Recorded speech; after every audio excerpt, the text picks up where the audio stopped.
Subscribe करंतु एबे हम चैनल को आउ प्रेस करंतु बेल आइकन को जहा द्वारा लेटेस्ट वीडियो नोटिफिकेशन आपण मानकु सर्वप्रथमे मिली जिवो। नमस्कार बंधुगण, ओम नमः शिवाय।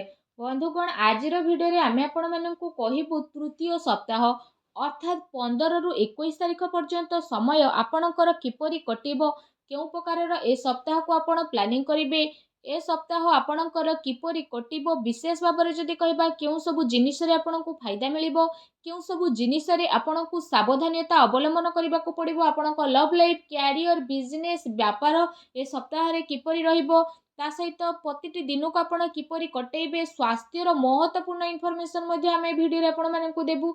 आ वीडियो शेष रे आमे आपण मानकु किछि उपाय विषय मध्ये कहबो, जहा द्वारा आपण ए सप्ताह को आहुरी अधिक भल आ महत्वपूर्ण भरा साब्यस्त करि परिबे।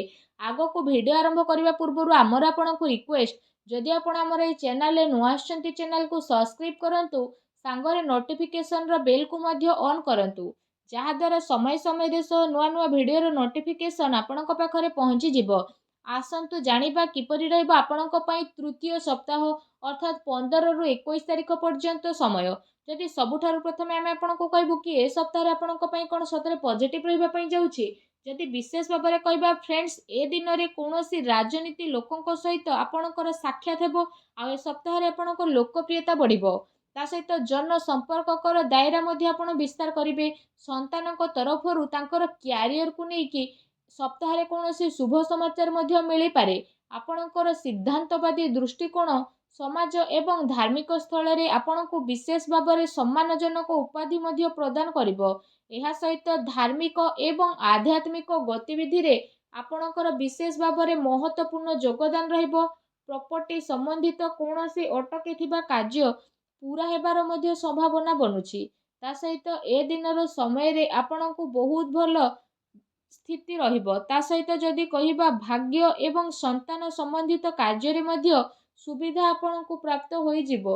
आपणकर विवेक एवं आदर्शवादी स्वभाव विशेष भाବରେ आपणको पई महत्वपूर्ण उपलब्धि नै कि आसीबो। ता सहित ग्रहर स्थिति ए दिन रे आपणक पई काफी संतोषजनक रहिबो। जो लोक माने आपणक खिलाफ रे थिले से लोक माने विशेष भाବରେ आपणक पक्ष रे रहिबे, आ संबंध रे मध्ये आपणकर काफी सुधारता देखिबाकू मिलिबो। सबु कार्य ए सप्ताह रे आपणकर शांतिपूर्ण भाବରେ संपन्न हेबार नजर आसीबो। ता सहित भावुकता कारणरू वैवाहिक दृष्टिकोण आपणक काम रे सहायक प्रदान करिवो। ए दिन रे आपणकर सकारात्मक आ संतुलित भावना आपणको आगको बढ़िबा एवं निजर कार्य को सुचारू रूप रे संपन्न करिबारे मध्ये बहुत सहाय्य सहयोग प्रदान करिवो। घरे कोनोसी धार्मिक उत्सवर मध्ये विशेष भाବରେ ए दिन रे योजना बनिबो। आपण पुणी थरे निजे निजकु ताजा विशेष भाବରେ अनुभव करिवे। एहा सहित जदि कहबा अटकी थिबा पेमेंट मध्ये मिलिबा कारणरू विशेष भाବରେ आर्थिक स्थिति रे आपणकर काफी टाइम पर्यंत सुधार आसीबो, जहा द्वारा आपणको काफी खुशी मिलिबो एवं आपणक मन बहुत ही प्रसन्न रहिबो। आसंतु जानिबा ए दिन रे आपणक पई कोन नेगेटिव रहिबो। कोनोसी भी प्रकारर उधारी ठारू ए सप्ताह रे आपण दूरी रुहंतु। धन लेण देण संबंधित कार्य करिबा ठारू आपण छलना बा धोकार मध्ये शिकार होई पारंती। कोनोसी भी काम करिबारे अधिक भाबी चिंती कि निजर टाइम को लगांतु नाही। एहा द्वारा समय आपणक हातरू बाहरी मध्ये जाई पारे। सामाजिक संपर्क को मधुर बनाई के रखिबार अति आवश्यकता रहिछि, कारण केबे केबे किछि नकारात्मक पुरुणा कथा पुणी थरे मध्ये उठी पारे, जहा द्वारा जदि कहबा आपण निजर मन बल रे काफी टाइम पर्यंत कमी अनुभव करिवे। निजर स्वभाव को पॉजिटिव बनै कि आपण रखंतु। ए कथार मध्ये आपणको ध्यान देबार आवश्यकता रहिछि कि आपणकर सरल स्वभावर किछि लोक माने भूल फायदा मध्ये उठाई पारंती, जहा द्वारा विशेष भाବରେ आपणक मनर स्थिति किछि विचलित मध्ये होई पारे। अन्यर कथा को सुलझेइबारे आपणकर केते सारा महत्वपूर्ण कार्य मध्ये अटकी पारे। कोनोसी प्रकारर जदि कहा सहित वादा करिसेंती तो ताको पूरा करंतु, नचेत समाज रे आपणकर इमेज बिगिड़ी पारे। आउ किछि लाभदायक मौका मध्ये आपणक हातरू बाहर जिबार विशेष संभावना बनुछि। एहा सहित जदि कहिबा देखा देखी प्रक्रिया रु आपण दूरी के रुहंतु। ए समय रे धन संबंधित किछि नुकसानदायक स्थिति मध्ये हेबो, जहा द्वारा जदि कहबा कोनोसी भी प्रकारर निवेश को आपण ए समय रे बाहर करि दियंतु। संपत्ति संबंधित विवादीय मामला रे ଧ୍ୟାନ ରଖନ୍ତୁ କି ଭାଇଙ୍କ ସହିତ ସମ୍ବନ୍ଧ ଆପଣଙ୍କର ଖରାପ ନ ହେଉ। ପିଲାଙ୍କର ଗତିବିଧିରେ ଧ୍ୟାନ ରଖିବାର ଅତି ଆବଶ୍ୟକତା ରହିଛି। ତାଙ୍କର କୌଣସି ଭୁଲ ଆଦତ ବା ସଙ୍ଗତି ଆପଣଙ୍କୁ ପ୍ରୋବ୍ଲେମରେ ପକାଇପାରେ।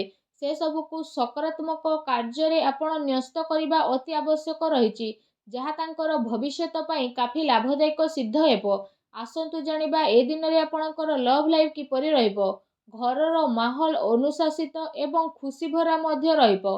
ପ୍ରେମ ସମ୍ବନ୍ଧରେ ମର୍ଯ୍ୟାଦା ବନେଇ ରଖିବାର ଆବଶ୍ୟକତା ରହିଛି। ଆପଣ ଆପଣଙ୍କର ସମସ୍ୟାକୁ ସୁଲଝେଇବାରେ ନିଜର ଜୀବନସାଥୀ ଆଉ ପିଲାଙ୍କର ପୁରା ସହଯୋଗ ମିଳିବ, ଯାହାଦ୍ୱାରା ଆପଣଙ୍କର ଆତ୍ମବିଶ୍ୱାସ ମଧ୍ୟ କାଫି ଭଲ ବନିକି ରହିବ। ଅତି ସମ୍ପର୍କୀୟ ଲୋକଙ୍କ ସହିତ ମେଳ ମେଳାପ ଏବଂ ବୁଲାବୁଲିର ଏ ସପ୍ତାହରେ ଆପଣଙ୍କର ଛୋଟ ମୋଟ ପ୍ରୋଗ୍ରାମ ବନିପାରେ, ଯାହାଦ୍ୱାରା ଘର ପରିବାରର ବାତାବରଣ ଆପଣଙ୍କର ଖୁସିଭରା ଆଉ ସୁଖଦପୂର୍ଣ୍ଣ ରହିବ। ଆସନ୍ତୁ ଜାଣିବା ଏ ସପ୍ତାହରେ ବିଶେଷ ଭାବରେ ଆପଣଙ୍କ ବ୍ୟବସାୟ କ୍ୟାରିୟର କିପରି ରହିବ। ଯଦି କହିବା କାର୍ଯ୍ୟସ୍ଥଳରେ ନିଆଯାଇଥିବା ଠୋସ୍ ନିର୍ଣ୍ଣୟ ଆପଣଙ୍କ ପାଇଁ ବହୁତ ଭଲ ରହିବ ଆଉ ସଫଳତା ମଧ୍ୟ ଆପଣଙ୍କୁ ଅବଶ୍ୟ ମିଳିବ। ଏ ଦିନରେ ମାର୍କେଟିଂ ତଥା ପେମେଣ୍ଟ କଲେକ୍ଟ କରିବା ଯେଭଳି କାର୍ଯ୍ୟରେ ଆପଣ ଆପଣଙ୍କ ଟାଇମକୁ ସ୍ପେଣ୍ଡ କରିବେ, ସେୟାର ଏବଂ ରିସ୍କ ପ୍ରଭୃତି କାର୍ଯ୍ୟରେ ବିଶେଷ ଭାବରେ ଦୂରେଇକି ରୁହନ୍ତୁ। ଆପଣଙ୍କ ସହ ଛଳନା କିମ୍ବା ଧୋକାଧଡ଼ି ମଧ୍ୟ ହୋଇପାରେ। ଚାକିରିରେ କୌଣସି ପ୍ରକାରର ସ୍ଥାନ ପରିବର୍ତ୍ତନ ବିଶେଷ ଭାବରେ ଆପଣଙ୍କ ପାଇଁ ଯୋଗ ବନୁଛି। କାର୍ଯ୍ୟସ୍ଥଳରେ କୌଣସି ପଡ଼ୋଶୀଙ୍କ ଦ୍ୱାରା ଲଢ଼େଇ ଝଗଡ଼ା ଯେପରିର ସ୍ଥିତି ମଧ୍ୟ ବନିବ। କିଛି କାନୁନି ବା ନିବେଶ ସମ୍ବନ୍ଧିତ ବିଶେଷ ଭାବରେ ଜଟିଳ କାମର ଆପଣଙ୍କୁ ସାମ୍ନା ମଧ୍ୟ କରିବା ପାଇଁ ପଡ଼ିବ। ବ୍ୟବସାୟିକ କାର୍ଯ୍ୟ ପ୍ରଣାଳୀରେ ପରିବର୍ତ୍ତନ ଆଣିବା ଆପଣଙ୍କ ପାଇଁ ଅତି ଆବଶ୍ୟକ ରହିଛି, ଯାହା ପାଇଁ ଆହୁରି ଅଧିକ ବେହତରିନ ପରିଣାମ ଆପଣଙ୍କୁ ହାସିଲ ମଧ୍ୟ ହେବ। ତା ସହିତ ବ୍ୟବସାୟିକ ପ୍ରତିଷ୍ଠାନରେ ଅନୁଭବୀ ଆଉ ପରିବାରର ବରିଷ୍ଠ ଲୋକଙ୍କର ଅନୁମତି ଏବଂ ସହମତି ଦ୍ୱାରା କାର୍ଯ୍ୟ କରିବା ଦ୍ୱାରା ଆପଣଙ୍କର କାଫି ସମସ୍ୟା ବହୁତ ଆସାନୀରେ ସୁଲଝି ମଧ୍ୟ ଯିବ। ଧନ ଲେଣଦେଣ ସମ୍ବନ୍ଧିତ କାର୍ଯ୍ୟରେ ଅଚାନକ କୌଣସି ଲାଭଦାୟକ ସ୍ଥିତି ମଧ୍ୟ ଆପଣଙ୍କର ବନିବ, ଯାହାଦ୍ୱାରା ଆପଣଙ୍କୁ କାଫି ଖୁସିର ଅନୁଭବ ହେବ। କାର୍ଯ୍ୟକ୍ଷେତ୍ରରେ ଯାହା ଆପଣ ପରିବର୍ତ୍ତନ ସମ୍ବନ୍ଧିତ ଯୋଜନା ବନଉଥିଲେ, ତ ସେସବୁ ଉପରେ ରାଜ କରିବାର ଉଚିତ ସମୟ ଏବେ ଆସିନାହିଁ। ଏ ସମୟରେ ଆପଣ ନିଜର ଅଧିକତମ କାର୍ଯ୍ୟ ଊର୍ଜା ନିବେଶରେ ଲଗାନ୍ତୁ। ବର୍ତ୍ତମାନର ଗତିବିଧିରେ ଆପଣ ନିଜର ଧ୍ୟାନ କେନ୍ଦ୍ରିତ କରନ୍ତୁ। ଏହା ଆପଣଙ୍କ ପାଇଁ ବହୁତ ହି ଭଲ ରହିବ। ଆସନ୍ତୁ ଜାଣିବା ଆପଣଙ୍କର ସ୍ୱାସ୍ଥ୍ୟ ଏ ସପ୍ତାହରେ କିପରି ରହିବ। ଯଦି କହିବା ଏ ସପ୍ତାହରେ ଆପଣଙ୍କ ସ୍ୱାସ୍ଥ୍ୟ ବହୁତ ଭଲ ରହିବ, କିନ୍ତୁ ପୁଣି ଦିନଚର୍ଯ୍ୟାକୁ ବ୍ୟବସ୍ଥିତ ବନେଇକି ରଖିବା ଆପଣଙ୍କ ପାଇଁ ଅତି ଆବଶ୍ୟକତା ରହିଛି। ଏହା ପାଇଁ ଆପଣ ଆପଣଙ୍କର ଖାଦ୍ୟପେୟରେ ଧ୍ୟାନ ଦିଅନ୍ତୁ। ତା ସହିତ ଆପଣ ଆପଣଙ୍କ ସ୍ୱାସ୍ଥ୍ୟକୁ ଆହୁରି ଅଧିକ ଭଲ ରଖିବା ପାଇଁ ପ୍ରତ୍ୟେକ ଦିନ ଯୋଗ କରନ୍ତୁ, ବ୍ୟାୟାମ କରନ୍ତୁ ଏବଂ ସୁସ୍ଥ ରୁହନ୍ତୁ। ଆସନ୍ତୁ ଜାଣିବା ଏ ସପ୍ତାହରେ ଆପଣଙ୍କ ପାଇଁ କ'ଣ ବିଶେଷ ଉପାୟ ରହିଛି।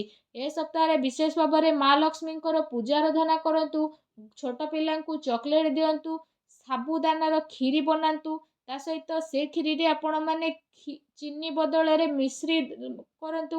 ଆଉ କ୍ଷୀରି ଯେତେବେଳେ ପ୍ରସ୍ତୁତ ହୋଇଯିବ, ତ ସେଥିରେ ଆପଣ ଅଳ୍ପ ଟିକେ କେଶର ପକାନ୍ତୁ। ଆଉ ତାପରେ ଆପଣ ସେ କ୍ଷୀରିକୁ ସବୁଠାରୁ ପ୍ରଥମେ ମା ଲକ୍ଷ୍ମୀଙ୍କ ପାଖରେ ଭୋଗ ଲଗାନ୍ତୁ। ଏହାପରେ ଆପଣ ସେ କ୍ଷୀରିକୁ ମା ଲକ୍ଷ୍ମୀଙ୍କ ସମର୍ପଣ କରିକି ଗରିବ ଲୋକଙ୍କ ଭିତରେ ବାଣ୍ଟି ଦିଅନ୍ତୁ। ଏପରି କରିବା ଦ୍ୱାରା ମା ଲକ୍ଷ୍ମୀ ବହୁତ ଶୀଘ୍ର ପ୍ରସନ୍ନ ହେବେ ଏବଂ ଆପଣଙ୍କର ସମସ୍ତ କଷ୍ଟକୁ ଦୂର କରିବେ। ମା ଲକ୍ଷ୍ମୀଙ୍କୁ ଭଲ ପାଉଥିଲେ ସଚ୍ଚା ଦିଲରେ କମେଣ୍ଟ ବକ୍ସରେ ଜୟ ମା ଲକ୍ଷ୍ମୀ ଅବଶ୍ୟ ଲେଖନ୍ତୁ ଓ ଭିଡ଼ିଓକୁ ଲାଇକ୍ ଆଉ ସେୟାର କରିବା ପାଇଁ ଆଦୌ ବି ଭୁଲନ୍ତୁ ନାହିଁ। ଧନ୍ୟବାଦ।